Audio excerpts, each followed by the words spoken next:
አይበለውና በሰው ሀገር ሄዳችሁ ብራችሁን በሙሉ ጨርሳችሁ በገዛ እህታችሁ ደግሞ ተከርታችሁ ህይወት በሙሉ ምስቅልቅል ብሎባችሁ እያለ አንድ የምትወዱ ሰው ቢያጋጥማችሁ በህይወታችሁ ውስጥ እያጋጠማችሁ ያለውን ነገርና የፍቅር ጊዜያችሁን እንዴት ታጣጥሙት ነበር? ለዛሬ ዘንላችሁ የመጣነው ፊልም ይህ ሁኔታ ያጋጠማትን የአንዲት ወጣት ተማሪ ታሪክ የሚዳስስ ሲሆን ይህንን ምርጥ አጓጊና ልብ አንጠልጣይ ፍቅር ዘውግ ያለውን ፊልም ከመጀመራችን በፊት ቪዲዮውን ላይክ፣ ለቻናሉ አዲስ ከሆናችሁ ደግሞ ሰብስክራይብ በማድረግ ቤተሰባችንን መቀላቀል ትችላላችሁ። በቀጥታ ወደ ፊልሙ እንግባ። ይቻማችሁ። ታሪካችን የሚጀምረው ሊያን የተባለች አንዲት ወጣት ተማሪ በቀን ውስጥ ከ5 በላይ የሆኑ ስራዎችን ስትሰራ እያስመለከተን ሲሆን ሊያን አንዴ ዕቃ በማድረስ አንዴ ደግሞ ዕቃ ማጠብ፣ ሌላ ጊዜ ደግሞ በሬስቶራንት ውስጥ አስተናጋጅ ሆና እንደምትሰራ እናያለን። ትዕይንቱም ሊያን ይህንን ሁሉ ነገር የምታደርገው ማውራት ለማትችለው ለእናቷ ስትል እንደሆነ ያስመለክተናል። የሊያን እናት ምንም እንኳን ማውራት የማትችል ቢሆንም የሥራ ሰው ግን ስለነበረች በአንድ የሀብታም ቤተሰብ ውስጥ ተቀጥራ ለዓመታት እየሰራች እንደሆነ እንመለከታለን። እንዲህ ሁሉ ነገር ጥሩ እየሄደ በሚመስልበት ሰዓት ከሊያን በፊት የወለደቻት ወደ አሜሪካ ለትምህርት ሄዳ እዛ የምትኖር የመጀመሪያ ልጇ ከአንድ እዛው ካገኘችው አሜሪካዊ ሰው ጋር ልትጋባ እንደሆነና ብር እንደሚያስፈልጋት ለቤተሰቦቿ ትነግራቸዋለች። እናትየውም ልጇ ስለሆነች ምንም ነገር ከማድረግ ወደ ኋላ ሳትል የሰርግ ልብሶችን ለመግዛትና ተጨማሪ ብር ለመላክ ከየትም ብላ መበዳደር ትጀምራለች። ይሄ ሁሉ ነገር ሲሆን ግን ምንም ነገር ያልተዋጠላት ሊያን ብሩን እሷ ራሷ ወደ አሜሪካ ሄዳ እንደምትሰጣትና ለእህቷ ሰርግ እሷን መገኘት እንደምትፈልግ ተናግራ እናቷንም አስማምታ የሚያስፈልጉትን ነገሮች በሙሉ ካዘገጃጀች በኋላ ወደ አሜሪካ ለመጓዝ ትወስናለች። ከዛም በፊት የልጅነት ጓደኛዋን ሲሆንን አግኝታው ስለ ጉዳዩ አንዳንድ ነገሮችን ልታወራው ስትል ፍቅረኛው መጥታ ወሬያቸውን አቋርጣ ሊያንንም ከሲሆን እንድትርቅ አስጠንቅቃት ይዘው ከነበሩበት ካፌ እየጎተተችው ትወጣለች። በሌላ በኩል ትዕይንታችን ሪቸል የተባለች አንዲት የሀብታም ልጅ ከእናቷ ጋር ሆነ ያሳየናል።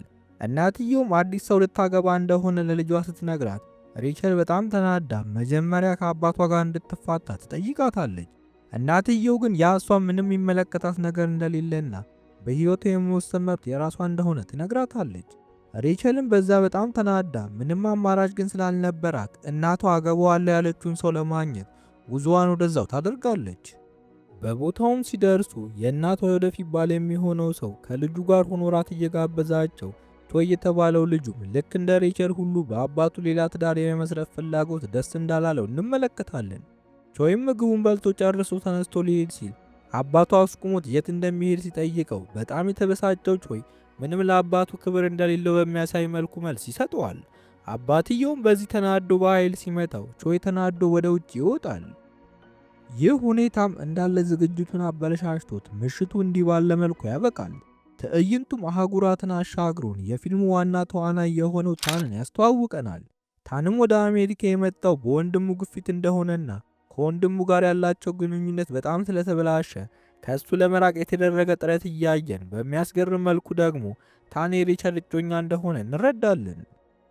ወደ ሊያንም ስንመለስ ከስንት ውጣ ውረድ በኋላ ወደ አሜሪካ ደርሳ እንደ አጋጣሚ ውጪ ቆማ ታክሲ እየጠበቀች እያለ ከሬቸል ጋር ተገጣጥማ እዛውም ሬቸል ከእጮኛዋ ከታን ጋር ስለ ሰርጋቸው ዝግጅት ስታወራ ሰምታ ትገረማለች። ሬቸልም ሰው ሲያፈጥባት ስለማትወድ ወደ ሊያን ሄዳ ምን ፈልጋ እንደሆነ ትጠይቃታለች። ሊያንም ምንም ነገር እንዳላሰበችና ሌላ ሐሳብ ላይ እንደነበረች ተናግራ ጥላት ትሄዳለች። ከዛም ጉዞዋን እህቷ ወደምትኖርበት ቤት አድርጋ እዛ ስትደርስ ግን በሚያስደነግጥ መልኩ አንድ ወንድ ከሌላ ሴት ጋር ሆኖ ቤት ውስጥ አግኝታው እየጮኸችም እህቷን የሚያገባው ሰው እሱ መሆን አለመሆኑን ትጠይቀዋለች። እሱም እየሳቀ እህቷ መቼም ቢሆን እንደማያገባት እየነገራት እዛውም ሊያን የምትማርበትን ዩኒቨርሲቲ ስም እንዲነግራት ስትጠይቀው ሰውየው ሊያን በምትጠይቃቸው ጥያቄዎች በጣም ግራ እየተጋባ እህቷ ዩኒቨርሲቲ የሚባል ቦታ ደርሳ እንደማታውቅ ነግሯት የምትሰራበትን ቦታ ይጠቁማታል። ሊያንም ጉዞዋን በቀጥታ ወደዛው አድርጋ የተባለችው ቦታ ስትደርስ የዩኒቨርሲቲ ተማሪ ነችና ልታገባን የተባለችው እህቷ በሬስቶራንቱ ስትሰራ ታገኛታለች። እህቷም ሊያንን ስትያት ተደናግጣ ወደ ውጭ ወጥታ ምንም ባለመቆጨት ስሜት እናቷን ጥላ ለምን እንደመጣች ትጠይቃታለች። ሊያንም የዚህን ጊዜ በንዴት የምታገባው ሰውና የዩኒቨርሲቲ ትምህርቷ ከምን እንደደረሰ እየጠየቀቻት እህቷ ሁልጊዜ ብር የምታስልከው ምንም ውጤት ለሌለው ነገር መሆኑ ገብቷት እየጮኸች ብታናግራትም እህቷ ግን ምንም ሳይመስላት ከሊያን ሻንጣ ውስጥ ብሩን አውጥታ ወስዳ እዛው መንገድ ላይ ጥላት ትሄዳለች። በዚህ ጊዜም ሊያን በጣም አዝና እያለቀሰች መንገዱ ላይ ሆና የተበታተነውን ልብስ ሻንጣ ውስጥ መከታተል ትጀምራለች። ይህንን ሁሉ ነገር አቅራቢያው ባለ አንድ ካፌ ውስጥ ተቀምጦ ሲመለከት የነበረው ታንም ሊያንን አይቶ አዝኖ እያለ ጓደኛውን አይቶ ለታንም ቦርሳው ሽጉጥ ሊኖር ይችላል ብሎት ወደ ሊያን እየሮጠ ይሄዳል። እዛውም ሊያን እንደሚያግዛት መስሎ እቃዋን እየከታተተላት እያለ አንድ የተፈጨ ምግብ እህል ቦርሳ ውስጥ አይቶ አደንዛዥ ዕፅም መስሎት ያንን ይዞ ወደ ፖሊስ ለመሄድ መሮጥ ይጀምራል። ሊያንም የታንን ጓደኛ በሩጫ እየተከተለችው እያለ የተወጠረ ገመድ አደናቅፎት ወድቆ የያዘ የተፈጨ እህል ይደፋበታል። በዚህ ጊዜም በሚገርም መልኩ አደንዛዥ ዕፅ ነው ያሰበው ነገር የሶያ ዱቄት የነበረ ሲሆን እሱ ደግሞ የሶያ አለርጂክ ስለነበረበት ዱቄቱ ሲነካው ራሱን ስቶ ይወድቃል። ታንም ጓደኛውን በፍጥነት ወደ ሆስፒታል ወስዶት ዶክተሯም አለርጂኩ ተነስቶ እንደሆነና ራሱን ከሳተበት ሲነቃ ተጨማሪ ምርመራዎች እንደሚያደርጉ ነግረው እስከዛው ትንሽ እንዲቀመጥ ትነግረዋለች። ሊያንም በጊዜው ከታን ጋር ስለነበረች ጓደኛው ደህና ይሆን እንደሆነና እንዳልሆነ ትጠይቀዋለች። እሱም በጥያቄዋ ተናዶ የተፈጨ እህል ቦርሳዋስ ምን እንደሚያደርግ ይጠይቃታል። ሊያንም በጣም መበሳጨት ተገርማ ነገሩን የጀመረው ጓደኛው እንደሆነና እሷ ላይ እንዳይጮህባት ነግራ ስታስጠነቅቀው ታን ተናዶ ጥሏት ይሄዳል። በዛው ቅስፈትም ፖሊሶች መጥተው የታሸገውን እህል እያሳዩት የእሷ መሆን አለመሆኑን ይጠይቋታል። ሊያንም እንግሊዘኛ ብዙም ስለማትችል ለፖሊሱ የያዘችው ዕፅ ሳይሆን የተፈጨ እህል መሆኑን ለማስረዳት ተቸግራ እያለ ታን ወደ እሷ ቀርቦ እንደ ጓደኛ በመምሰል ለፖሊሱ ነገሩን አስረድቶት ፖሊሱም የሊያንን ፓስፖርት ወስዶ ነገሩን ካጣራ በኋላ እንደሚመልስላት በመናገር ጥሏቸው ይሄዳል። ሊያንም የዚህን ጊዜ ታንን እህቷ ጋር የምትደውልበት ስልክ እንዲሰጣት ለተጠቀመችበትም እንደምትከፍል ትነግረዋለች። ታንም ይህንን ሲሰማ ከተዋጡ ጸብ በኋላ እንደማታነሳላት ሲነግራት ሊያም በሁኔታው ተገርማ አይቷት እንደሆነ ትጠይቀዋለች። እሱም ያላያት ሰው እንደሌለ ነግሯት እሷም በዛ አዝና ወደ እህቷ ቤት እንዲወስዳት ለወሰዳትም እንደምትከፍለው ትነግረዋለች። ታንም አዝኖላት ወዳለችው ቦታ ይወስዳታል። እዛም ደርሳ በሩን እያንኳኳች የሆነ ሰው መጥቶ እንዲከፍትላት ብትጠብቅም አንድም ሰው ወደ ውጭ ሳይወጣ ይቀራል። ያንን ያየው ታንም እህቷ ብሩን ወስዳ ጥላት እንደሄደች ቢነግራትም ሊያን ግን እህቷ እንደሆነችና በማታውቀው ሀገር መታ እንዲህ ስትሆን ዝም ብላ እንደማታይ እንደምትመለስም ነገር አሳምነው እንዲሄድ ትነግረዋለች። ታንም የሊያንን ቃል ሰምቶ ወደ ቤቱ ይመለሳል። ሰዓታትም ካለፉ በኋላ ሊያን እህቷ እስክትመጣ ብትጠብቅ አንድም ሰው ሳይመጣ ቀርቶ አዝና እዛው በር ላይ ተቀምጣ እያለ ታም በድጋሚ መጥቶ አንድ እንኳን እንድትሰማው ጠይቋት አብራ ወደ እሱ ቤት እንድትመጣ ይነግራታል። ወደ ቤቱም ሲወስዳት ሊያን በህይወቷ ካየቻቸው በጣም ውድ ቤቶች ውስጥ አንዱ ሆኖባት በመገረም እያየችው ታን ጭራሽ በዛም ያክል ቤት ውስጥ ብቻውን መኖሩ ጥያቄ ይፈጥርባታል። ይህንን የሚያህል ቤት ውስጥ ብቻውን የሚኖረው ለምን እንደሆነ ብሩንስ ከየት እንዳመጣው ሲመስላትም ዕፅ አዘዋዋሪ ሊሆን እንደሚችል እየተናገረች ታንም በጥያቄ ስታፋጥጠው ታን ወደ እሷ በጣም እየቀረበ መጥቶ የምትቆይበትን ክፍል አሳይቷት እንድትረጋጋና የምትፈልገው ነገር ካለ ብቻ እንድትደውልለት ጠይቋት ጥሏት ይሄዳል። ሊያንም ለጥቂት ደቂቃ ክፍሏ ውስጥ ተቀምጣ እህቱ ያደረገችባትን ነገር እያሰበች በጣም ከተበሳጨች በኋላ ርቧት ከክፍሏ በጨለማ ወጥታ ወደ ፍሪጁ በማምራት መመገብ ትጀምራለች። ታንም የዚህን ጊዜ መብራቱን አብርቶ አስደንግጧት እሷም የዚህን ጊዜ በድንጋጤ ርቧት ስለሆነ እየተመገበች እንደሆነ ነግረው ለበላችሁ ምግብ የሚሆን ብርም ጠረጴዛ ላይ አስቀምጣ ልትሄድ ስትል ታን አስቁሟት የበላችውን ነገር በሙሉ እንድታስተካክል የተጠቀመችበትንም ዕቃ እንድታጥብ ነግሯት እዛውም ይህን ሁሉ ነገር እያደረገ ያለው ጓደኛው በተሳሳተ መልኩ ተረድቷት ችግሩ ስለገባች እንደሆነ ነግሯት ወደ ክፍሉ ይመለሳል። ውድ የመዳብ ፊልምስ ቤተሰቦች ሰሞኑን ዩቲዩብ የምንለቃቸውን ቪዲዮዎች እንደ ከዚህ በፊቱ እናንተ ጋር እያደረሰልን አይደለም። ይህም የሆነበት ምክንያት ደግሞ ቪዲዮውን አይታችሁ ላይክ ሳታደርጉ ስትቀሩ ዩቲዩብ አልወደዱትም ብሎ ስለሚያስብ የምንለቃቸውን ቪዲዮዎች ለሌሎች ሰዎች መላክ ያቆማል። እነዚህም ቪዲዮዎች ሰርቶ እናንተ ጋር ለማድረስ ከምታስቡት በላይ ብዙ ልፋት ስለሚጠይቅ በተቻላችሁ አቅም ላይክ ለማድረግ ሞክሩ። በዛኑ ምሽትም ሊያን እናቷ ጋር ደውላ እንዳትጨነቅ ለማድረግ ስትል እህቷ ልታገባ እንደሆነና ባሏም በጣም ሀብታም የሆነ ቤት ያለው ሰው መሆኑን በውሸት ገልጻ ልትተኛም እንደሆነ ተናግራ በፍጥነት ስልኩን ትዘጋዋለች። ይህንን ሁሉ ነገር በር ላይ ሆኖ ሲሰማ የነበረው ታንም ወደ ክፍሏ ምግብ ይዞላት መጥቶ ውሸት ለሌለ ጎበዝ እንደሆነች ነግሯት እሷም ለዛ መልስ ስላልነበራት ምንም ነገር ሳትል ስልኩን ትመልስለትና ለተጠቀምኳቸው ነገሮች በሙሉ ብላ ብር ስታስቀምጥለት ታን በዛ በጣም ተናዶ ብሯን ቤቱ ዝም ብላ ብትመትነው ለምን እንደሆነ እየጠየቃት ምትበለው እንኳን እንደሌለ አስታውሷት ብሯን እንድትወስድ ሲነግራት ሊያን ከቦርሷ ውስጥ የሆነ ጌጥ አውጥታ ሰጥተው ይሄ ጥሩ ህልም እንዲያለም እንደሚያደርገው ትነግረዋለች። ታንም የሰጠችውን ተቀብሎ ክፍሉ ላይ አንጠልጥሎት ወደ ውስጥ ይገባል። በሚቀጥለው ቀን ጠዋትም ሊያን ከእንቅልፏ ተነስታ ቤቱ ያለውን ውበትና አካባቢውን እያደነቀች ታንም ወደ ትምህርት ቤት ሊሄድ እንደሆነ ሲነግራት እጽነጋዴም ተማሪ ነህ ብላ ቀልዳበት ትምህርት ቤቱ እንዲያስጎበኛት ትጠይቀዋለች። ታንም በጥያቄዋ ተስማምቶ ወደ ትምህርት ቤቱ አብረው ሄደው እሱ ወደ ክፍል ገብቶ ሲማር እሷ ደግሞ ውጪ ተቀምጣ የቦታውን ማማር ታደንቃለች። ታንም ከሰዓታት በኋላ ክፍሉን ጨርሶ ሲወጣ ሊያንን አጥቷት እሷንም ፍለጋ ብዙ ከዞረ በኋላ አንድ ቦታ ላይ ቆሞ የሚያልፉትን ተማሪዎች ትክ ብላ ስትመለከት አግኝቷት ምን እያየች እንደሆነ ይጠይቃታል። እሷም ፈገግ ብላ የሆነ ፊልም እያየች ያለ የመሰላት እንደሆነ ነግራው እዛውም እህቷን ልትፈልግ ልትወጣ እንደሆነና ማታ እቃዋን ለመውሰድ እንደምትመለስ ነግራው ትሄዳለች። ታንም እየሳቀ መንገዱን እንኳን በትክክል እንደማታውቀው ነግሮ እያስጠነቀቃት እሷ አውራት ሆኖ በፍለጋው እንደሚረዳት በመናገር ወደ ውጭ ይዟት ይወጣል። ከዛም መጀመሪያ ጉዞአቸውን እህቷ ትሰራበት ወደ ነበረው ሬስቶራንት አድርገው መረጃ ካገኘን በሚል ለመጠየቅ ይሞክሩም የሬስቶራንቱ ኃላፊ ግን የሊያን ትናንት ስራ እንዳቋረጠች ይነግራቸዋል።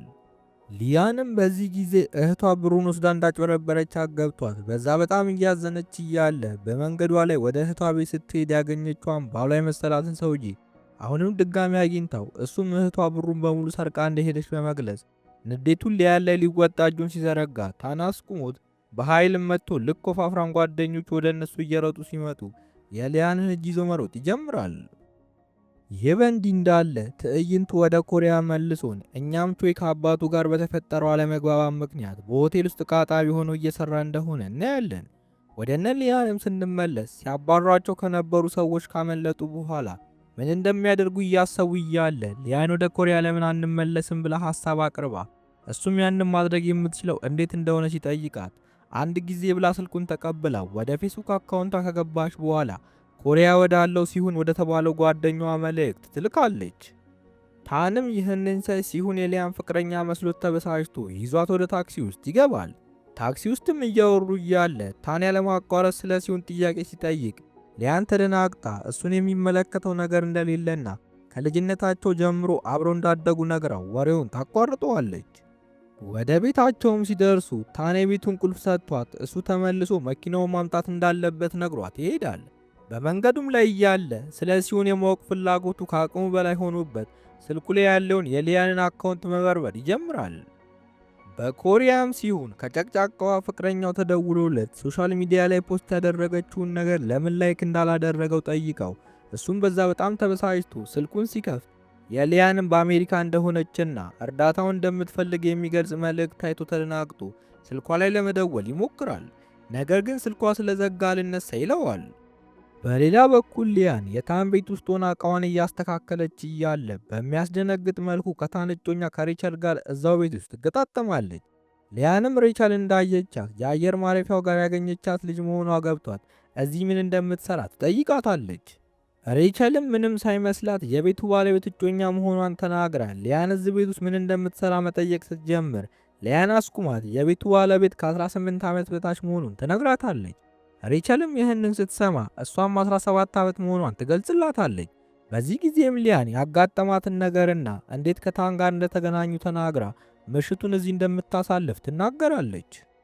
ይህንን የሰማችው ሪቸልም ታን ከሊያን ጋር ቤት ውስጥ ብቻውን መሆኗ አናዷት የሊያንን ቦርሳ ገፍትራ ሰብራው እዛውም ዕቃ ሰርቀሻል ብላ ወንጅላት ሊያንም ለቤቱ ባለቤት ክብር ስትል ጠብ ውስጥ እንደማትገባና ከፈለገችም ዕቃዋን አውጥታ ማየት እንደምትችል ትነግራታለች።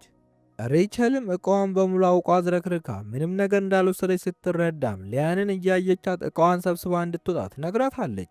ሊያንም በዚህ በጣም አዝና ዕቃዋን ሰብስባ ወደ ውጭ ወጣ መንገድ ላይም ቁጭ እንዳለች ወደ ኮሪያ ለመመለስ አቅዳ ያላትን ብር ለማየት ብትሞክርም ብሩ ግን ለትኬት የሚበቃ እንዳልሆነ ትገነዘባለች።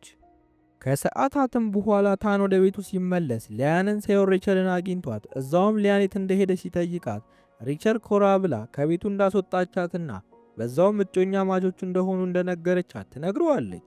ታንም በዚህ በጣም ተበሳጭቶ አንድን ነገር ከማድረጓ በፊት ለምን እንደማታማክረው ይጠይቃታል። ሬቸልም በመቀጠል ከአየር ማረፊያው እንኳን እንዳልተቀበላትና የአንድ አበሳጫት እየነገረችው እያለ የቤታቸው በር ይንኳኳል። በሩንም ያንኳኳችው ሊያን ስትሆን እሱም ልክ እንዳያት እንዴት ሳትናገር ዝም ብላ ትሄዳለች በሚለው ተናዶ ሲጮውባት ሊያን የመጣችው የፖሊሱን ስልክ ቁጥር የያዘውን ካርድ ፍለጋ እንደሆነ ትነግረዋለች። በዛኑ ሰዓትም የደረሰችው ሬቸልም አውቃ ቆሻሻ መጣያ ውስጥ እንደጣለችው ትነግራታለች።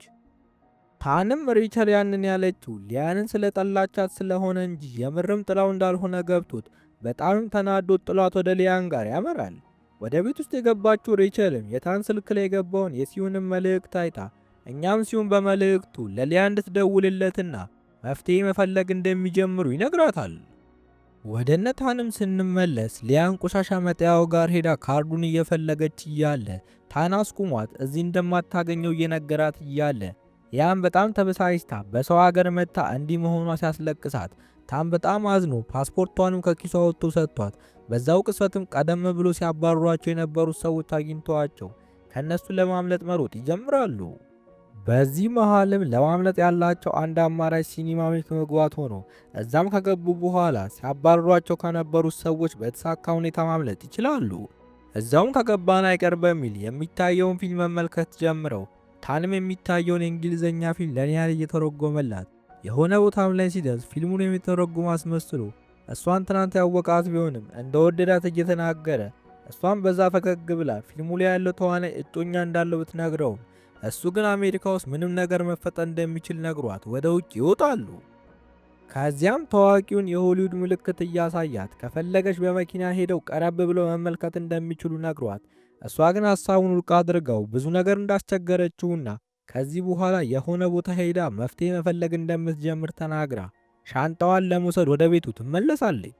እዛም እስኪደርሱ ድረስ ታም በሐሳቧ ተስማምቶ አንድ ነገር ሳይል ልክ ከቤቱ ሻንጣውን ይዛ ስትወጣ ግን አስቁማ ሻንጣዋን ወስዶ ይደብቅባታል። ውስጥ እንዳሉም ስልኩን ሳይ በኮሪያ ያለው ጓደኛዋ ሲውል ለላከችለት መልእክት መልስ እንደሰጠ እንደውም እንደደወለ ያያል። ታንም ያንን ምክንያት በማድረግ ሲሆን እስኪመልስላት ድረስ አብራው እንድትቆይ ነግሯት ያሳምናታል።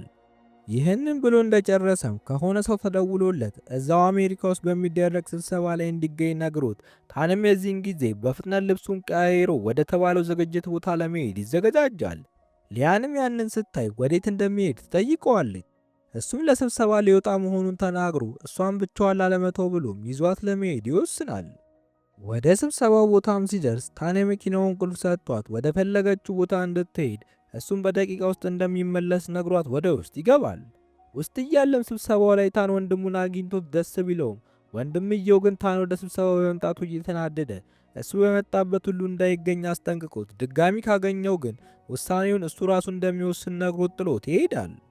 በቦታው ሆና በወንድማማቾቹ መካከል እየተደረገ የነበረውን የጦፈ ንግግር የሰማችው ሊያንም ወደ ታን ሄዳ ሰውየው የተናገረው ነገር ከልቡ እንዳልሆነና የሆነ ያልታሰበ ነገር አጋጥሞት ሊሆን እንደሚችል እየነገረች ታረጋግዋለች። ወደ ቤትም እየተመለሱ እያለ የመኪናው ጎማ ፈንድቶ አነስተኛ የሆነ አደጋ ደርሶባቸው መኪናውን ትተው ከመሄድ ውጭ ያለምንም አማራጭ ይቀራሉ።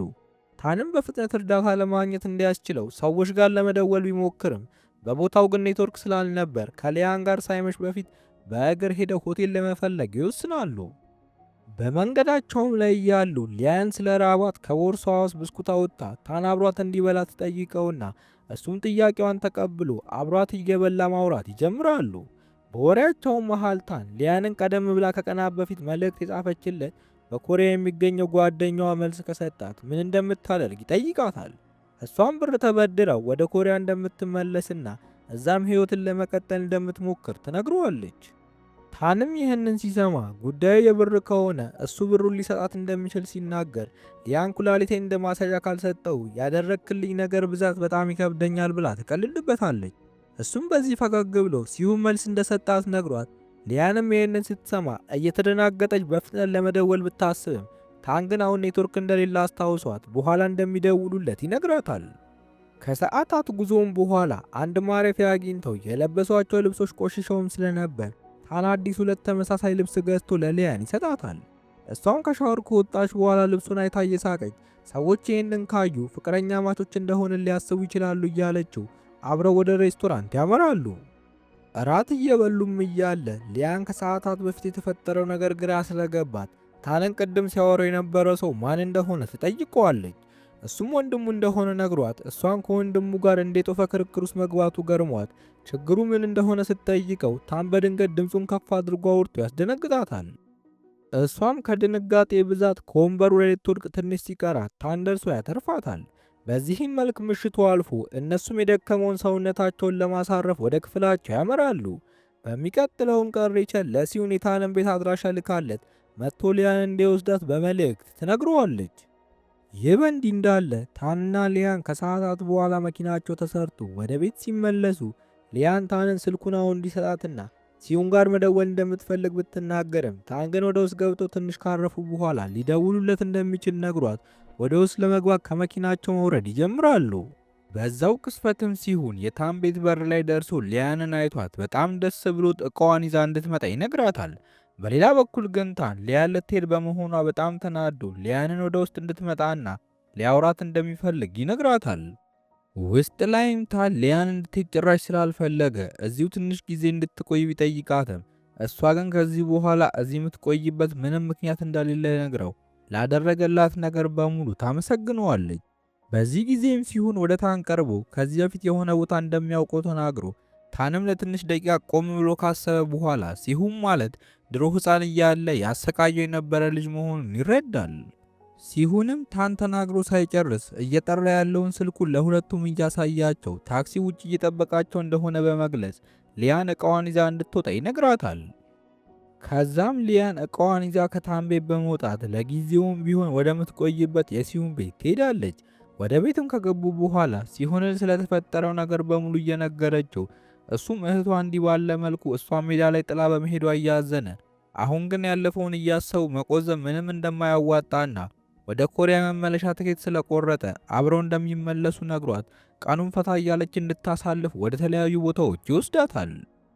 ትዕይንቱም ወደ ሬቸል ወስዶ ከእናቷ ጋር ስታወራ እያሳየን በስልኩ ውስጥም እናቷ ስለታን ስትጠይቃት ሬቸል በጣም ተበሳጭታ ልጁ ሲታይ ብቻ እንጂ ሌላው ነገሩ ምንም አሪፍ እንዳልሆነ ትነግራታለች።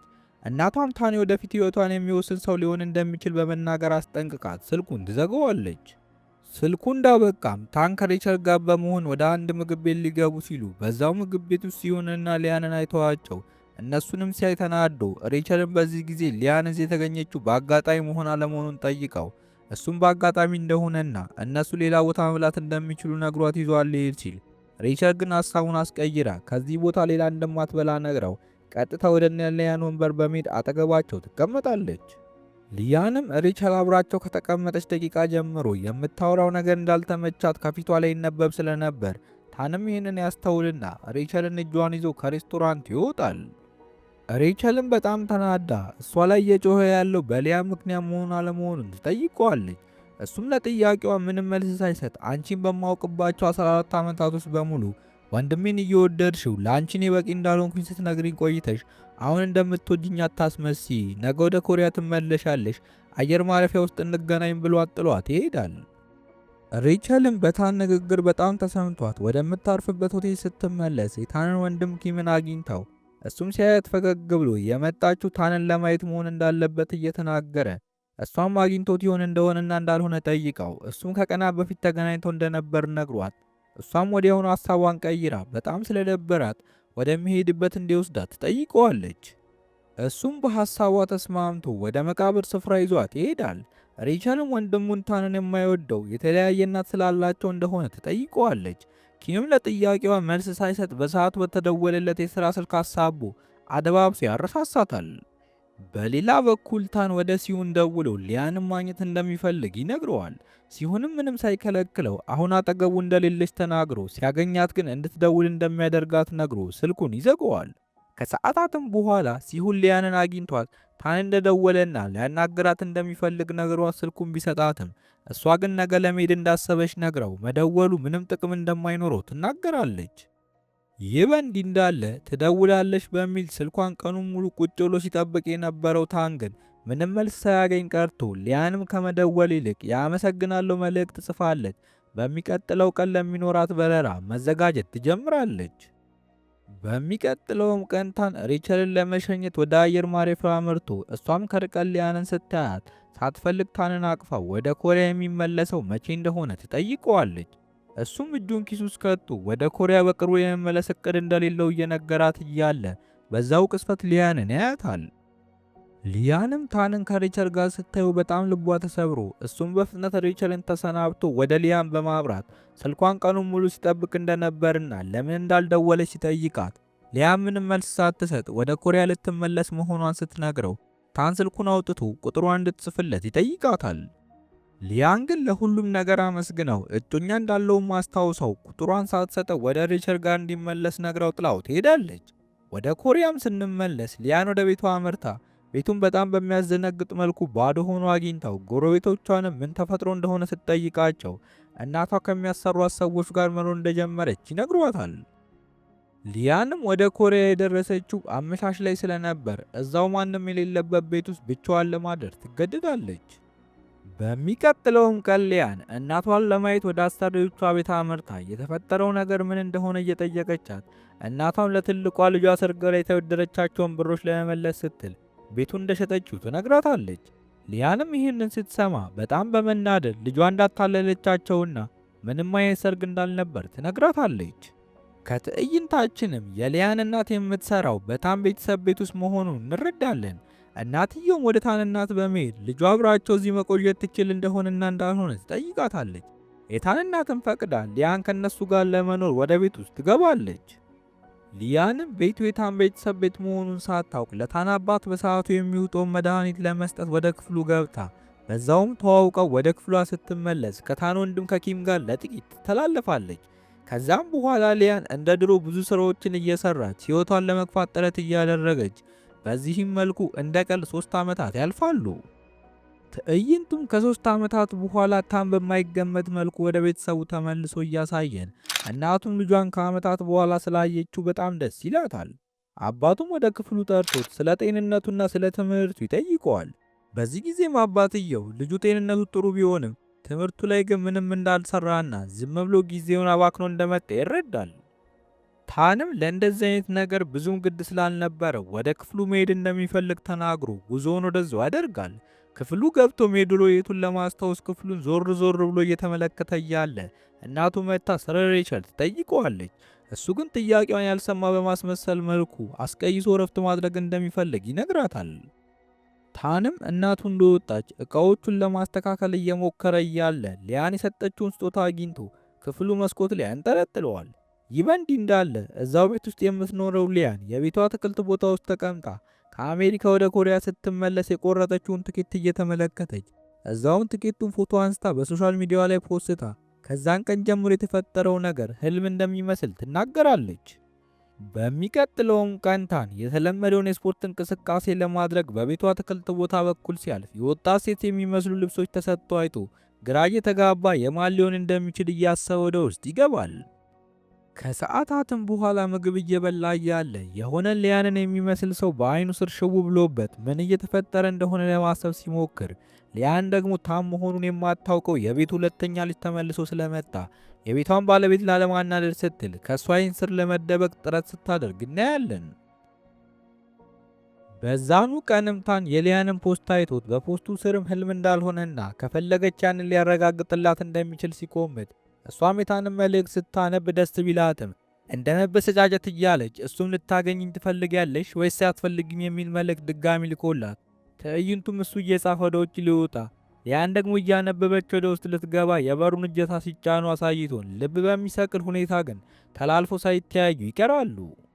ታንም ለሊያን መልእክት እየጻፈ እያለ እሷ አሜሪካ በነበረ ጊዜ ገዝቶላት የነበረውን ልብስ እናቷ ለብሶ አይቶ የሆነ ነገር መጠርጠር ይጀምራል።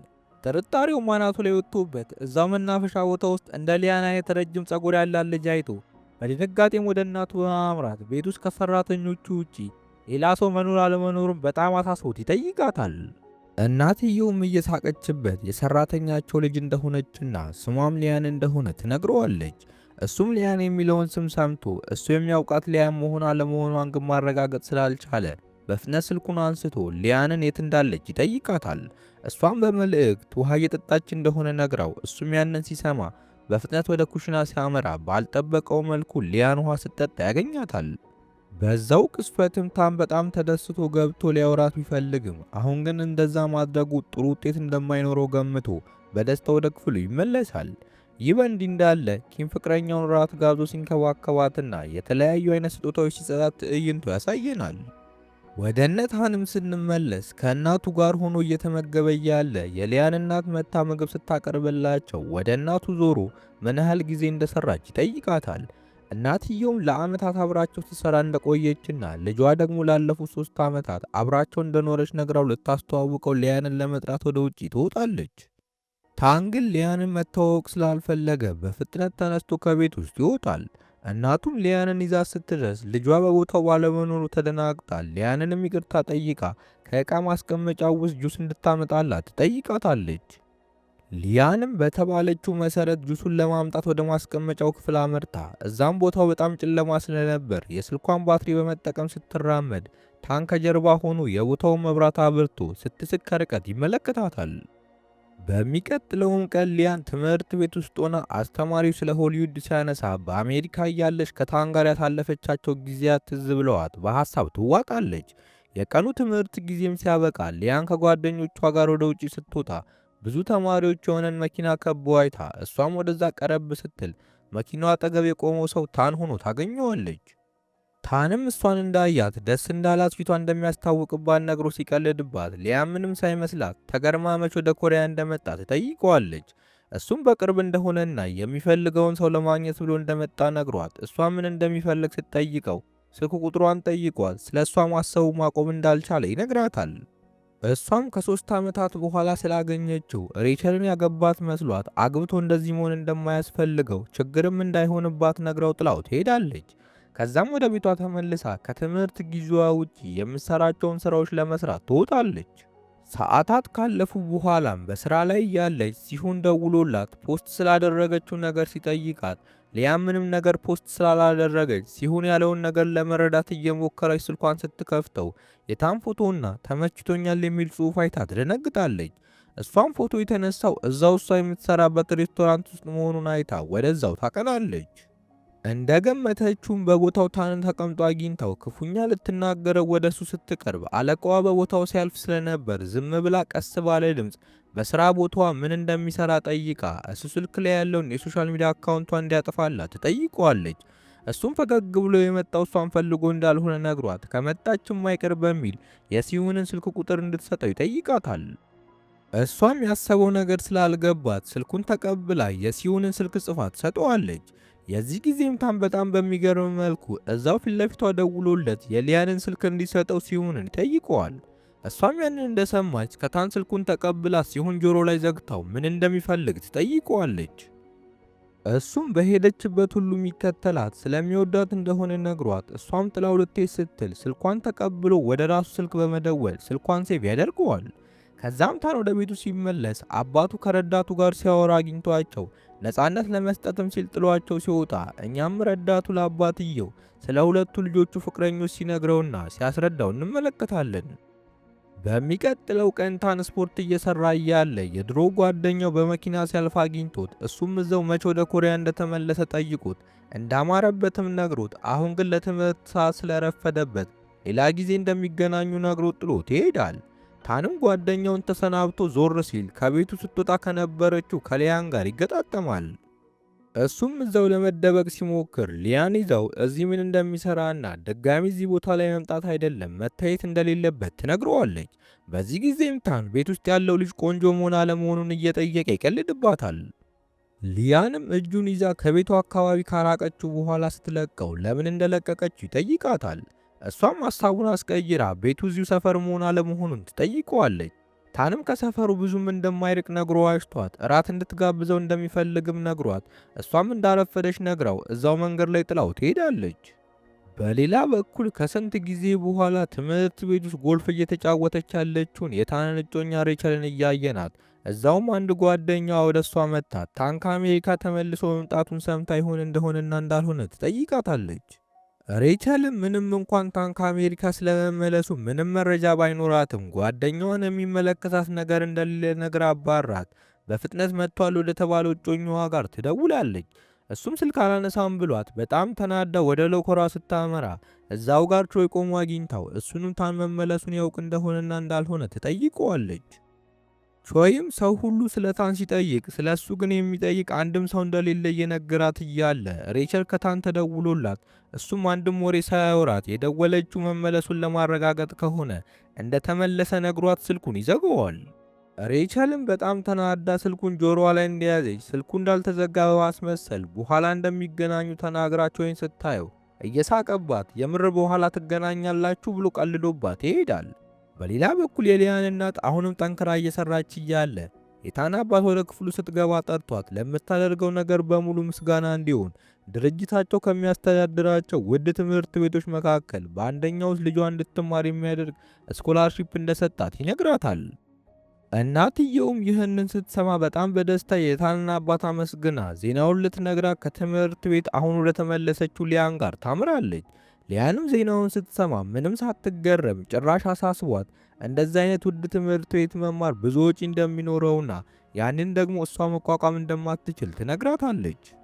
እናቷ ግን እሷን ለመደገፍ የቻለችውን በሙሉ እንደምታደርግ ተናግራ ልታሳምናት እየሞከረች እያለ ቤት ውስጥ ካሉት ሰራተኞች መካከል አንዷ መጣ የታን አባት ሊያንን እየጠራት እንደሆነ ትነግራቸዋለች። ሊያንም ወደ ታን አባት ጉዞዋን አድርጋ እሱም እናቷ ስለሰጣት አማራጭ ነግራት ይሆን እንደሆነና እንዳልሆነ ይጠይቃታል። ሊያንም እንደዛ አይነት እድል እንደማይገባትና ለእሷ የሚመጥን እንዳልሆነ ነግራ እንደማትቀበል ብትናገርም የታን አባት ግን ለማን ጥሩ ነገር መስጠት እንደሚገባው እንደሚያውቅ ነግሯት እዛ ትምህርት ቤት ውስጥ የሚገቡት በጣም ጎበዝ የሆኑ ብቻ እንደሆኑና ውጪ ሄደ የመማር እድልም ሊሰጣት እንደሚችል ነግሯት ያሳምናታል። ሊያንም በዛኑ ቀን የትምህርት ቤቱን ዩኒፎርም ለማሰፋት ወደሚሰፋበት አንድ ቦታ ሄዳ ዋጋውን ስትሰማ ድርቅ ብላ ትቀራለች። የብሩን መጠን አእምሮዋ ላይ ያቃጨለ ወደ ውጪ ስትወጣ ከዓመታት በኋላ የታንን እጮኛ ሬቸልንና ቾይን ታገኛቸዋለች። በቦታው ዩኒፎርማቸውን ሊወስዱ የተገኙት እነ ቾይም ሊያንን ሳያት ተገርመው ሬቸልም እንደለመደችው ሊያን ላይ ሄዳ ልትጮህ ስትል ሊያን አስቁማት ማን እንደሆነች ትጠይቃታለች። ሬቸልም በዚህ የሊያን ንቀት ተገርማ ስለ ታንም ወደ ኮሪያ መመለስ ጠይቃ ብታፋጣትም ሊያን ግን ምንም ሳይመስላት ከለበሰችው ልብስ ላይ ስሟን የያዘውን ባጅ አንስታባት አሜሪካ ላደረገችው ነገር በሙሉ ዋጋ ልታስከፍላት ወይም ደግሞ ይቅር ልትላት እንደምትችል ነግራት ጥላት ትሄዳለች። በመንገዷ ላይም ከቾይ ጋር ተገጣጥመው እሱንም ቀና ብላ አይታው የሬቸል ደጋፊ መሆን አለመሆኑን ትጠይቀዋለች። እሱም እንዳልሆነ ነግሮ ከመንገዷ ዞር ብሎ በጣም የተበሳጨችው ሬቸልን ማረጋጋት ይጀምራል። ከደቂቃዎችም በኋላ ቾይ ሬቸልን ቤቷ አድርሶ ሊያንን ተከትሎ ደርሶባት መንገዷን ዘግቶ ከታን ጋር ያላት ግንኙነት ምን እንደሆነና ሬቸልን እንዴት እንዳወቀቻት ይጠይቃታል። ሊያንም ኮራ ብላ ሁለቱንም እንደማታውቃቸው ነግራው እሱም አሜሪካ የተፈጠረው ነገር ምንድነው ብሎ መልሷን በጥያቄ ይደርብባታል። ሊያንም ያ የሱ ጉዳይ እንዳልሆነ ትነግረዋለች። ቾይም ሁሉም ነገር ትቶ የሆነ ቦታ አይቷት እንደሆነ እንደሚያስታውስ የት እንደነበር ግን ማስታወስ እንዳልቻለ ነግሯት እሷም ካወራው ወሬ ብዛት ሰልችቷት ጥላው ልትሄድ ስትል ሌላ ጊዜ እንገናኛለን ይላታል። ሊያንም መቼም እንዳያስበው ድጋሚ እንደማይገናኙ ነግራው ጥላው ትሄዳለች። በሚቀጥለውም ቀን ሊያን ወደ ሲዩን ሄዳ ልትገባበት ስለሆነው ትምህርት ቤት ስም ነግራው አንዳንድ መረጃዎችን እንዲሰጣት ትጠይቀዋለች። እሱም የትምህርት ቤቱን ስም ሲሰማ እሱ የሚማርበት መሆኑ ገብቶት ያ እንዴት ሊሆን እንደቻለ ይጠይቃታል። ሊያንም የእናቷ አለቃ በትምህርት ቤቱ እንድትማር ነፃ የትምህርት ዕድል እንደሰጣት ነግራው ሲሆንም ያንን ሲሰማ ደስ ብሎት ትምህርት ቤታቸው እሷ ስትገባ አሪፍ እንደሚሆን ይነግራታል። በዛኑ ቀን አመሻሽም ላይ ሊያን ወደ ቤት ስትመለሽ የመናፈሻ ቦታው መብራት ሆኖ አግኝታው ምን እየተፈጠረ እንደሆነ ለማሰብ እየሞከረች እያለ ከታን ይደወልላታል። እሱም ስልኩን እንዳነሳች ወደ ላይ ቀና ብላ የሚታያትን ክፍል ትኩር ብላ እንድትመለከተው ነግሯት ሊያንም ከላይ የሚታየው የሱ ክፍል ውስጥ እሷ ራሷ የሰጠችው ስጦታ ተንጠልጥሎ አይታ እየተደናገጠች ወደ ኋላ ስትዞር ታንን ታየዋለች። በድንጋጤም እዚህ ምን እንደሚሰራ እየጠየቀችው እያለ ታን ዝም አስብሏት ለጥቂት ደቂቃ ካሰበች መልሱ እንደምታገኝ ነግሯት እሷም የዚህ ሀብታም ቤተሰብ ሁለተኛ ልጅ እሱ መሆን አለመሆኑን ትጠይቀዋለች። ታንም በስተመጨረሻ እውነታውን አወቅሽ ብሏት ሊያንም ይህንን ስትሰማ እሷ የምትኖረው በሰራተኞቹ ቤት እንደሆነ ነግራው እያለቀሰች ጥላው ስትሄድ ታን ድምፁን ከፍ አድርጎ በጣም እንደሚወዳት ይነግራታል። ሊያን ግን መሄዷን ሳታቋርጥ ወደ ክፍሏ ትገባለች። ታንም በሊያን ሁኔታ በጣም አዝኖ ክፍል ውስጥ ቁጭ ብሎ ስለተፈጠረው ነገር እያሰበ እያለ እናቱ የትምህርት ቤት ዩኒፎርሙን ይዛ መጣ። ውጤቱ ከሰራተኛቸው ልጅ መብለጥ እንደሚኖርበት ትነግረዋለች። ታንም ይህንን ሲሰማ ተደናግጦ ሊያን የምትማረው እነሱ ትምህርት ቤት እንደሆነ ጠይቆ በእርግጥ ሊያን እነሱ ትምህርት ቤት ለመማር እንደምትመጣ ያረጋግጣል። በሚቀጥለውም ቀን ሊያን ወደ ትምህርት ቤቱ ደርሳል። ነገር ግን ዩኒፎርም ባለመልበሷ ሌላ ቦታ ውስጥ የገባች እየመሰላት፣ ይባስ ብሎ ሌሎች ተማሪዎች ገና እንዳዩት ዩኒፎርም ያለበሰችው ለምን እንደሆነ በማሰብ እርስ በእርስ ማውራት ሲጀምሩ ያነጻነቷን ይነፋታል። ነገሩም በዚህ ሳያበቃ በመንገዷም ላይ ሬቸል አግኝታት በትምህርት ቤታቸው ውስጥ ምን እንደምትሰራና ቤተሰቦቿ የዚህን ትምህርት ቤት ወጪ ለመሸፈን ምን እንደሚሰሩ ትጠይቃታለች። በዚህ ሰዓትም ስለ እሷ ማወቅ የሚፈልጉ ብዙ ተማሪዎች ከበው በጥያቄ አፋጥጧታል። እሷም እንዴት ብላ መመለስ እንዳለባት እያሰበች እያለ ተማሪው በሙሉ ውጪ የሆነ ነገር የተከሰተ በሚመስል መልኩ እየሮጠ ሲወጣ እረፍት ታገኛለች። እኛም ተማሪው በሙሉ ውጪ የወጣው ፊት ለፊት በተፋጠጡት በታንና በቾይ መካከል የሚደረገውን ንግግር ለመስማት እንደሆነ እናያለን። እዛውም ቾይ ታንን ለዓመታት እንደናፈቀው እየነገረው በዙሪያው ከቦት ያሉትን ተማሪዎችም ማንም ሊመታ እንዳልመጣ እየተናገረ ከታን ጋር መጫጫሁን ሲቀጥል በሐሳብ ጭልጥ ብላ ሄዳ ሲሆንን ለማግኘት እየሞከረች ስልኳ ላይ ያፈጠጠችው ሊያን ሳታስበው ራሷ መቼም ባላገኝ ደስ ይለኛል ባለችው ቾይና በአፍቃሪዋ በታን መካከል ታገኘዋለች። ቾይም እንዳያት በጣም የተገረመ መስሎ ለምን ዩኒፎርም እንዳለበሰች ይጠይቃታል። ነገሮችም ከቁጥጥር ውጪ ከመውጣታቸው በፊት ሲሆን በቦታው ደርሶ ሊያንን ከቦታው ይዟት ይሄዳል። አብሯትም ተቀምጦ ስላሉት ተማሪዎች እየነገረ አስጠንቅቋት ግንኙነቷን ብትቀንስ ደስ እንደሚለው ይነግራታል። ያንም ከሲሁን ጋር ከተለያየች በኋላ ወደ ክፍሏ ልትገባ ስትል አሁንም አንዳንድ ተማሪዎች አስቁመዋት ሀብታም መሆን አለመሆኗን እየጠየቁ ያፋጧታል። እሷም እንዴት እንደምትመልስ እያሰበች እያለ ታን አጠገቧ መጥቶ በጣም ሀብታም እንደሆነች ነገር ግን ማሳየት እንደማትወድ ይነግራቸዋል። ሊያንም ይህንን አይን ያወጣ የታንን ውሸት ሰምታ ምንም ነገር ሳትለው ጥላው አየር ለመውሰድ ወደ ውጭ ትሄዳለች። ወደ ውጭ እየሄደች እያለም ቾይ አውቆ ጠልፏል። ልትወድቅም ስትል ይዟት እሷም ምን እያደረገ እንደሆነ ትጠይቀዋለች። ቾይ ምንም እንደማያውቅ በሚመስል መልኩ እንዳላያት ነግሯት ሊያንም እብድ እንደሆነ ነግራው ልትሄድ ስትል አስቁማት ከታን ጋር ያላት ግንኙነት ምን እንደሆነ ይጠይቃታል። ሊያንም በዚህ ጥያቄው በጣም ተሰላይታ ራሱ ሄዶ ታን እንዲጠይቀው ትነግረዋለች። በዛኑ ቅጽበትም እድሜው ረጅም ታን ደርሶ ቾይን ሊያን አጠገብ ከዚህ በኋላ እንዳያየው ያስጠነቅቀዋል። እሷም እንደዚህ አይነት ድራማ ስለማትወድ በሁለቱም ተናዳ ጥላቸው ትሄዳለች። ታንም ተከትሏት ሄዶ እየሸሸች ያለችው ለምን እንደሆነ ይጠይቃታል። ሊያንም ሁሉም ነገር እንደሰለቻት በሚያሳይ ፊት ከሱ ችግሮች ጋር የመጋፈጥ ምንም አይነት ሞራል እንደሌላት ነግራው ትሄዳለች። ወደ ቤትም ስትመለስ እናቷ የመጀመሪያ የትምህርት ቀን እንዴት እንደነበር ጠይቃት፣ እሷም እዛው በብሶት እዚህ ቤት ውስጥ የመቆየት ምንም ፍላጎት እንደሌላት የራሳቸው ትንሽ ቤትም ቢሆን ገብተው በነፃነት ቢኖሩ ደስ እንደሚላት ትነግራታለች። እናትየውም የልጇ እንባ አሳዝኗት ብር አጠራቅመው ቤት እንደሚገዙ ትነግራታለች።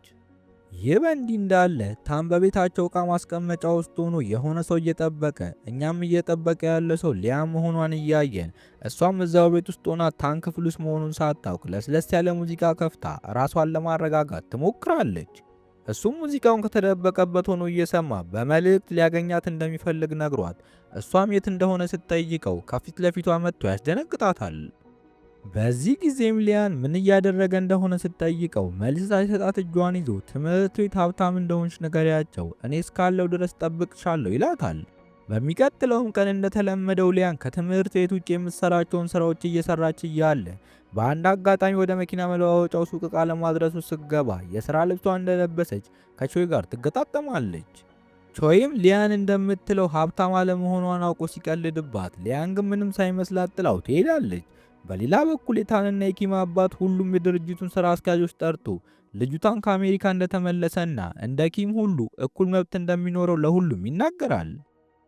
ኪም ግን ታን ከድርጅቱ ጋር እንዲነካካ ስለማይፈልግ በዚያ አባቱ ውሳኔ በጣም ይበሳጫል። ይህንን ያስተዋለው ታንም ወደ ኮሪያ ተመልሶ የመጣው ፈልጎ እንዳልሆነና የአባቱ ትዕዛዝ እንደሆነ ነግሮት ይቅርታ ጠይቆትም ጥሎ ይሄዳል። በዛኑ ቀን ምሽትም ላይ ሊያን ስራዋን ጨርሳ ትንሽ አረፍ ብላ ለመመገብ ወደ አንድ ምግብ ቤት አምርታ ጠረጴዛም ይዛ የነበረ ቢሆንም ነገር ግን በስራ ብዛት ደክሟት ስለነበር እዛው ምግብ ቤት ውስጥ ትተኛለች። በቦታ የነበረው ቾይም መተኛቷን አይቶ ያዘዘችውን ምግብ እሱ ጥርግ አድርጎ ከበላ በኋላ ስልኳ ሲጠራ ታም መሆኑን አይቶ አንስቶት ታንም ምንም ሳያንገራግር ለምን ሊያን አጠገብ እንደተቀመጠ ይጠይቀዋል። ቾይም ያንን ሰምቶ በመደናገጥ ዞር ሲል ስልኩ የያዘውን ታንን ያየዋል። ቾይም እዛው ተኝታ የነበረው ሊያንን ቀስቅቷት እሷም ሁለቱን ድጋሚ ስታያቸው በጣም ተበሳጭታ ለምን እንደማይተዋት ጠይቃቸው ታንም ያንን በስልኩ ሲሰማ ስልኩን ዘግቶት ጉዞውን ይቀጥላል። የዚህን ጊዜም ሊያን ተነስታ ቾይን ብቻውን ጥላው ትሄዳለች። ወደ ቤትም ስትደርስ በሯ ላይ ታንን አግኝታው እሱም ከቾይ ጋር ምን እያደረገች እንደነበር ይጠይቃታል። ሊያንም እንቅልፏ መጥቶ በተኛችበት እንደመጣባት ነግራው ታንም በየመንገዱ ነው እንደምትተኘው እያለ የጥያቄ ናዳ ሲያቀርብባት ሊያን በጣም ሰልችቷት ቾይ ምንም እንዳላላት እሱም ምንም ባይላት ደስ እንደሚላት ነግራው ወደ ውስጥ ትገባለች።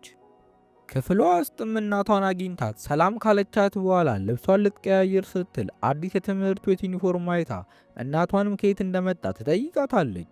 እናትየውም እንደገዛችላት ነግራት ሊያን ግን ልብሱ በጣም ውድ በመሆኑ በጣም እያዘነች እናቷ ግን ስለተከፈለ ምንም የሚያሳስብ ነገር እንደሌለ ትነግራታለች።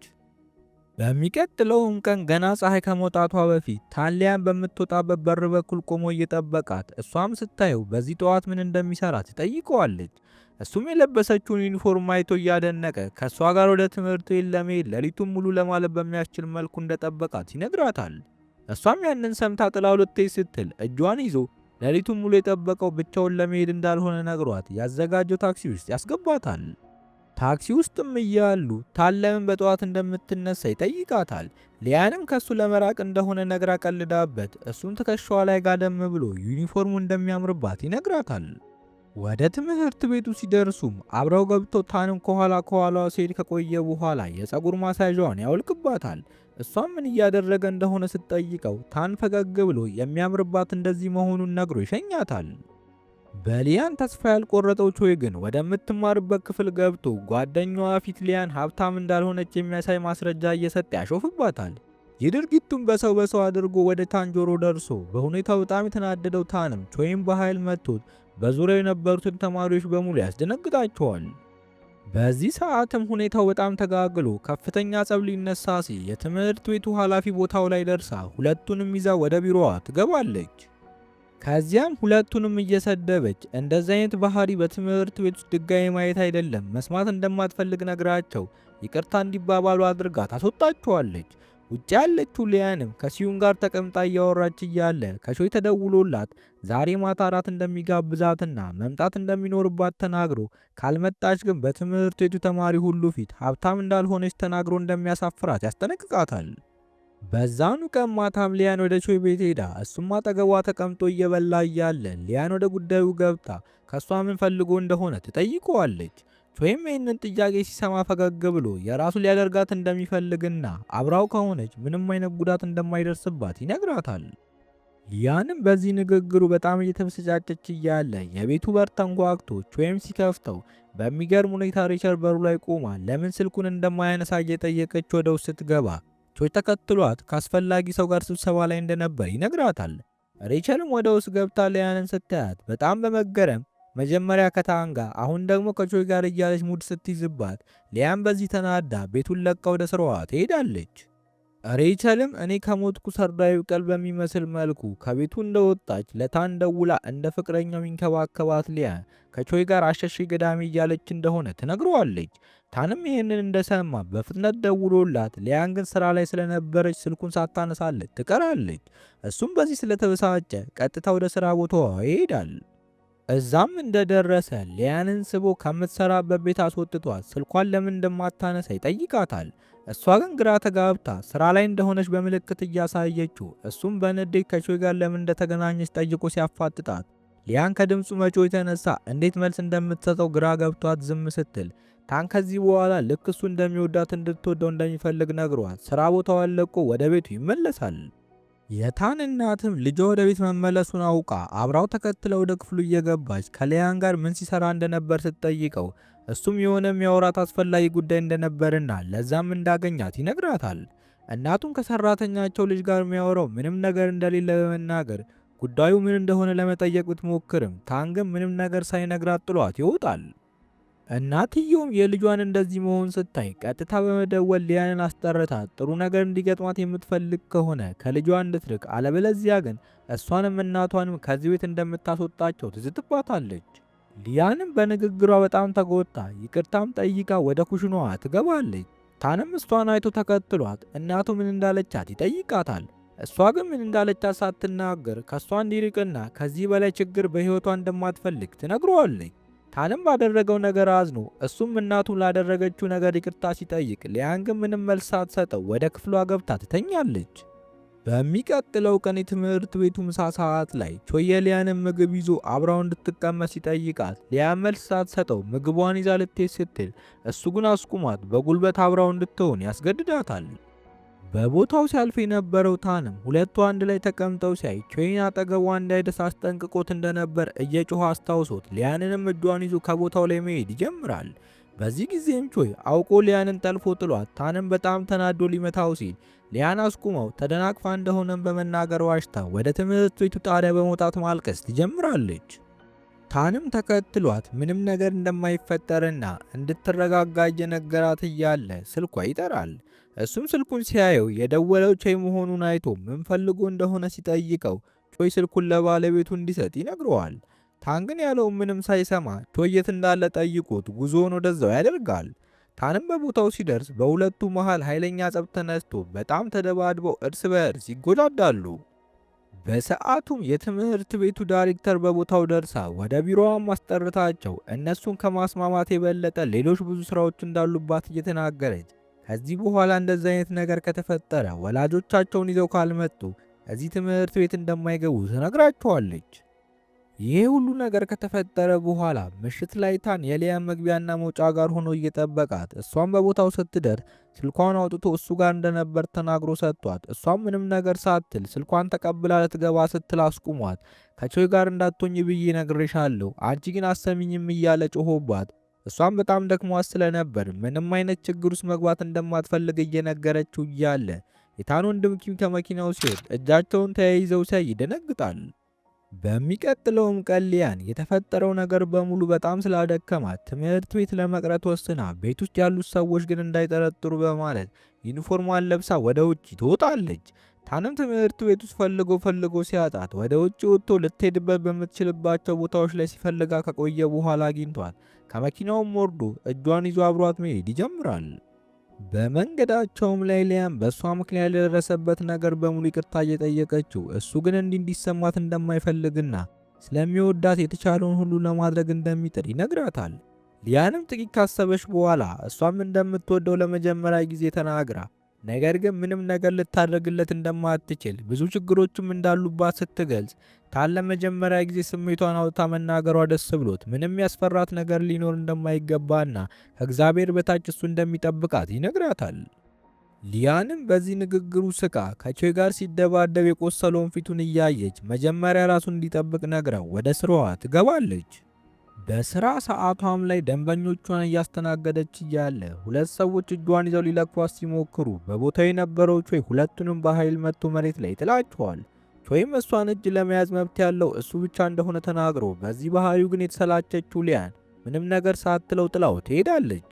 በሚቀጥለውም ቀን ቾይ ወደ ታን ቤት አመርቶ በር ላይ ሆነው እየተነጋገሩ እያለ ሊያን በስልኳ ላይ ትኩረት አድርጋ ምን እየተከናወነ እንደሆነ ሳታው ከሁለቱም የወዳት ወንዶች ጋር ትፋጠጣለች።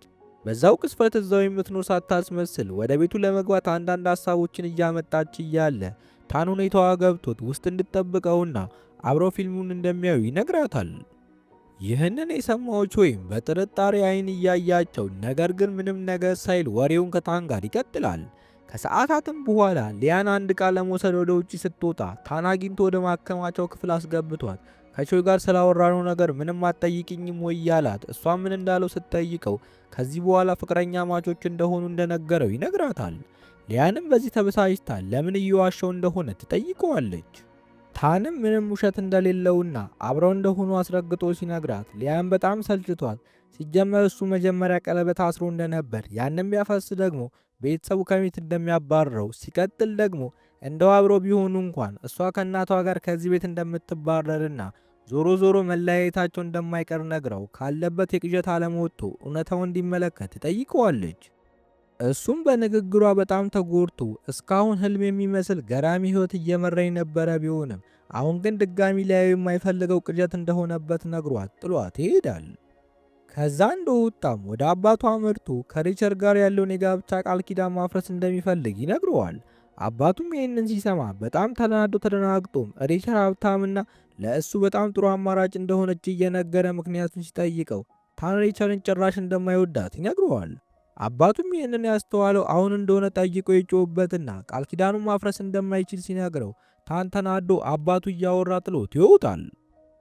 በሚቀጥለው ቀን ሁሉም የቡድኑ አባላት ለመዝናናት ከከተማ ወጣ ብለው ታን ግን በተፈጠረው ነገር ምክንያት የመሄድ ፍላጎቱ በሙሉ ጠፍቶ ወደ ጉዞ ሳይሄድ ይቀራል። ቾይም ይህንን የታን አለመኖር በመጠቀም ከሊያን ጋር ለመቀራረብ እየሞከረ አብሯትን ምግብ ሲበላ ከቆየ በኋላ ሁሉም ምግቡን ሲጨርስ ጮክ ብሎ የበሉበትን ሳህን በሙሉ የምታጠው ሊያን መሆኗን ይናገራል። ሊያንም በቾይ በጣም ተናዳ ምንም አማራጭ ስላልነበራት ግን እቃዎቹን ማጠብ ትጀምራለች። ሰዓታት ከፈጀ አጠባም በኋላ ጨርሳ ወደ ድንኳኗ ልትሄድ ስትል ቾይ አስቁሟት ከታን ጋር ያላት ግንኙነት ምን እንደሆነ ሲጠይቃት እሷም ጉዳዩ እንዳልሆነና የሚመለከተው ነገር እንደሌለ ነግራው ጥላው ትሄዳለች። ብቻዋንም ስትሆን ለታን ደውላ ስልኩን እስኪያነሳው እየጠበቀች እያለ በቦታው ሪቸርድ ደርሳ ስታያትም በጣም በመናደድ ሄዳ ስልኩን ተቀብላት እየደወለች ያለችው ለታን መሆኑን ስታይ ደግሞ በጣም ተናዳ በጥፊ መታት ከእጮኛዋ እንድትርቅ ታስጠነቅቃታለች። ሊያን ግን ጭራሽ ብሶባት መቼም ታን እንደማትተው ተናግራ ሪቸርድም ድጋሚ ልትመታት ስትል ቾይ አስቁሟት በሊያን ጉዳይ እንዳትገባ አስጠንቅቋት ሊያንን ይዞ ከቦታው ይሄዳል። ሲደወልለት የነበረው ታንም ወደ ጉብኝቱ ቦታ ደርሶ ከቾይ ጋር የቆመችውን ሊያንን አይቶ እየተደናገጠ ቾይም ልክ ታንን ሲያየው በፍጥነት ሊያንን ሲያቅፋት ሊያን ግን ከላዩ ላይ ያስለቅቀው ታንም ወደ ቾይ ቀርቦ እሷ አጠገብ ድጋሚ እንዳይደርስ አስጠንቅቆት እንደነበር ያስታውሰዋል። ቾይ ግን ሊያንን እንደሚወዳትና እንደማይተዋት ነግሮት ጥሏቸው ይሄዳል። ሊያንም የቾይን ቃላቶች ሰምታ በጣም በድንጋጤ ግራ ተጋብታ ቆማ ታንም በጣም ተናዶ እዛው ጥሏት ይሄዳል። እሷም በተፈጠረው ነገር በሙሉ አዝና ወደ ድንኳኗ ስትመለስ ጓደኞቿ እሷ በሌለችበት ሲያሟት አግኝታቸው በጣም ስትበሳጭ ቾይ ከኋላ መጥቶ እንዳትሰማቸው ነግሯት ጥሩ ትምህርት እንደሚሰጣቸውም ተናግሮ ወሬ ሲያወሩ የነበሩትን የሶስቱንም ጓደኞቿን ጫማ ውሃ ውስጥ ይነክረዋል። አብረውም ቆመው ሲያወሩ ቾይ እሱ እስካለ ድረስ ማንም እንደማይነካትና እንደሚጠብቃት ነግሯት መጨረሻ ላይ ግን ታንን ተወደው እንደሆነና እንዳልሆነ ይጠይቃታል። ሊያንም እንደምትወደው ነግረው እሱም ያንን ሲሰማ በጣም ተደናግጦ እዛው ጥሏት ወደ ድንኳኑ ይሄዳል። ሊያንም ወደ ድንኳኗ ተመልሳ ልትተኛ ስትል ታን ደርሶባት የሚያሞቅ ልብስ እንድትለብስና አብራው እንድትመጣ ይጋብዛታል። እሷም ከታን ጋር ወደ ውጭ ወጥታ ጥቂት ከተጓዘች በኋላ ለእሷ ተብሎ ወደ ተዘጋጀ አንድ ቦታ ትደርሳለች። እዛውም ታን ለምን እንደመጣ እየጠየቀችው እሱም ናፍቃው እንደሆነ ነግሯት ሊያንም ቀደም ብላ ደውላለት የነበረው ናፍቋት ስለነበር እንደሆነ ተናግራ ታንም በስተመጨረሻ ሊያን እንደምትወደው ማመኑ አስገርሞት አጠገቧ ተቀምጦ እያወራት እያለ ሊያን ትከሻው ላይ ትተኛለች። ታንም በውስጡ እያለመ መሆን አለመሆኑን ራሱን እየጠየቀ እንዲህ ባለ መልኩ ምሽቱን ያሳልፋሉ።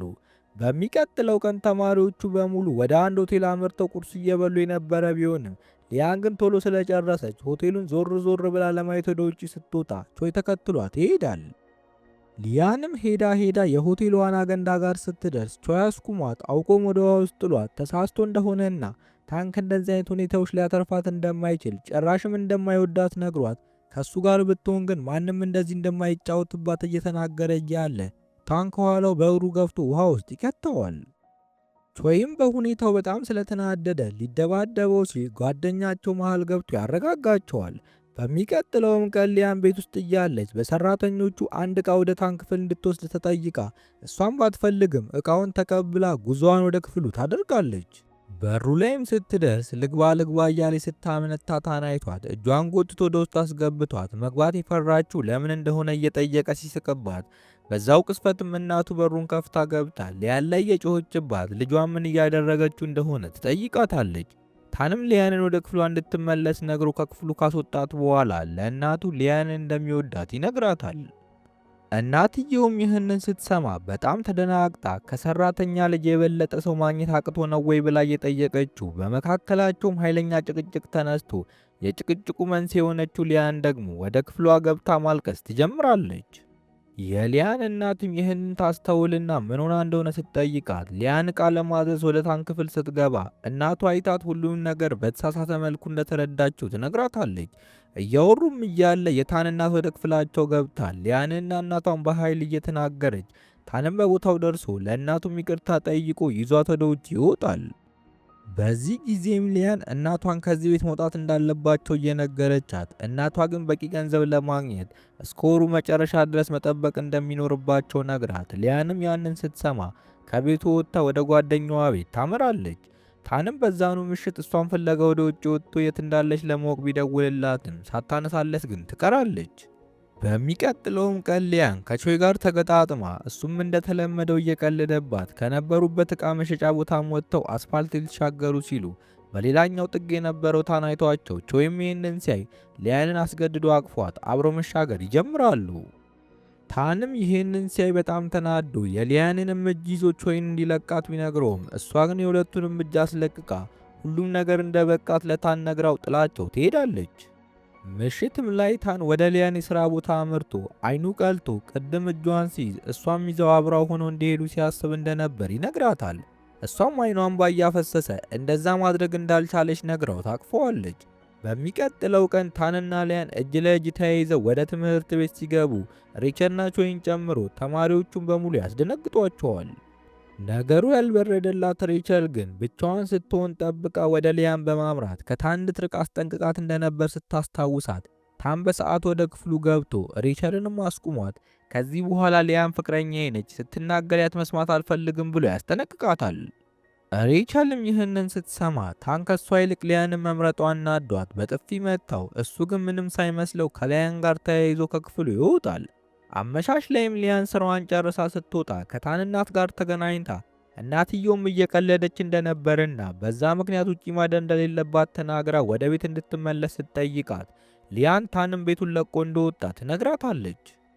እናትየውም በዚህ በጣም እያዘነች እያለ ታን በቦታው ደርሶ እሷም ሁለቱንም ወደ መኪናው አስገብታ ወደ ቤቷ ልትመልሳቸው ብትሞክርም ታን ግን እሱ ለጥቂት ጊዜ እንደማይመጣ ተናግሮ ሊያንና እናቱም ወደ ቤት ሊመለሱ ጉዞ ሲጀምሩ አብረው ሲሆኑ እንደሚያምርባቸው ተናግሮ እሱም ወደሚያርፍበት ቦታ ይሄዳል። ትዕይንታችንም ታን የሚያርፍበት ቦታ የወንድሙ ቤት መሆኑን ያሳየናል።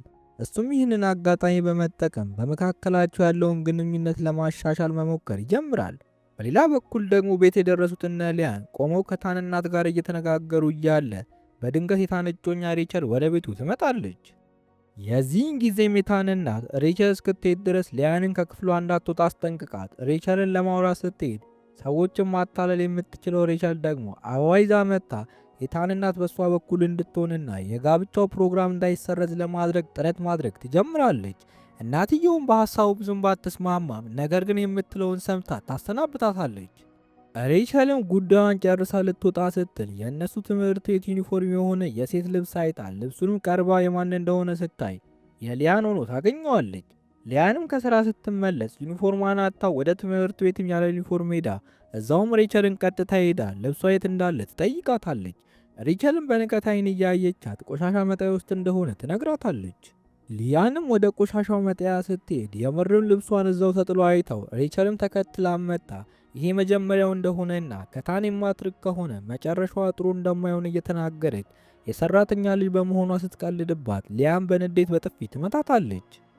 ሬቸልም በጣም ተናዳ እሷም ልትመታት ስትል ሊያን አስቁማት ታን እንደምትወደውና ከፈለጉ ሲመጣ እሱ ማን እንደሚወድ ራሱ መወሰን እንዲችል እየተነጋገሩ እያለ ታን በቦታው ደርሶ ሬቸልም ምንም ነገር ሳይላት የሊያንን እጅ ይዞ ከቦታው ላይ ይሄዳል።